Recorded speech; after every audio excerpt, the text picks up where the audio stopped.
یہ تمہارا عبداللطیف جامع شرفیہ کا استاد پچھلے سال سبزہ زار میں تقریر کر کے آیا، اپنے کمرے میں لے گیا افطاری کے لیے، وہاں بٹھا دیا، سارا کمرہ خالی تھا، میں بیٹھ گیا، کہنے لگا مولوی صاحب سب کچھ موجود ہے لیکن اس کمرے میں سوائے بچھونے کے میں نے کوئی چیز نہیں رکھی۔ ہم نے وہیں مغرب کی نماز پڑھی، بارش بڑی شدید ہوئی پچھلے سال 27ویں شب کو۔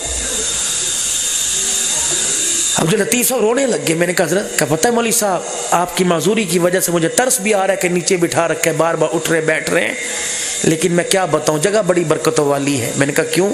کہ میری بچی نے جب میٹرک کا امتحان دیا، کالج میں لاہور داخلہ لیا، تو میں نے اپنی بچی کو یونیفارم کے ساتھ برقع لا کے دیا، تو میری بچی برقع دیکھ کے کہنے لگی ابا کل داخلہ دلوانے گئے تھے، کسی نے برقع پہننا ہے، سب نے نہیں پہننا، میں جاؤں گی مذاق اڑائیں گے۔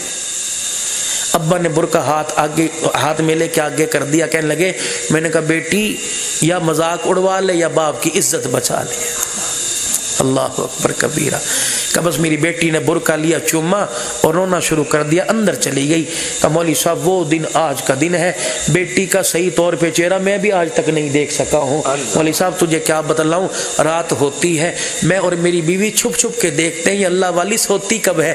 کتنا عرصہ ہو گیا اپنے بچی کو رات کو کبھی سوتے دیکھا ہی نہیں ہے۔ اللہ اکبر۔ کہ مولوی صاحب ایک دن میں میری بیوی اٹھے اور ہم نے اپنی بیٹی کو دیکھا مصلی پہ عبادت کر رہی ہے، میں اور میری بیوی رونے لگے۔ آج بیٹے کے کرتوتوں کو دیکھ کے ماں باپ روتے ہیں یا اس کی عبادت کو دیکھ کے رو رہے ہیں کہ ہم رونے لگ گئے۔ میں اپنی بیٹی کو دیکھ کے آیا، ٹھنڈا سانس بھرا، کلیجہ ٹھہرا، میں میری بیوی سوئے۔ اللہ اکبر، کیا دیکھتا ہوں، میری آنکھ لگی، خواب میں مجھے کالی کملی والے کی زیارت نصیب ہو گئی۔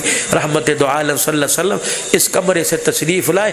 مولوی صاحب جہاں آپ بیٹھے ہیں یا بالکل سامنے حضور آ کے بیٹھ گئے۔ میں اندر آیا، میں نے دیکھا حضور بیٹھے ہیں، میں نے کہا آقا آپ کہاں؟ فرمایا تیرے گھر میں آیا ہوں، یہاں رہنے کو میرا دل چاہ رہا ہے۔ اللہ اکبر۔ کہ مولوی صاحب اس وقت سے میں نے کمرہ خالی کر رکھا ہے۔ یہ جامعہ اشرفیہ کا وہ روضۃ الاطفال ادارہ ہے، وہاں کے استاد کہنے لگے مولوی صاحب میرے اس کمرے میں آج تک کوئی چیز کرسی وغیرہ نہیں بچھائی ہے، ایسے گھر بھی تمہیں اس دھرتی کے اوپر نظر آئیں گے میرے۔ اپنے گھروں کو ہٹ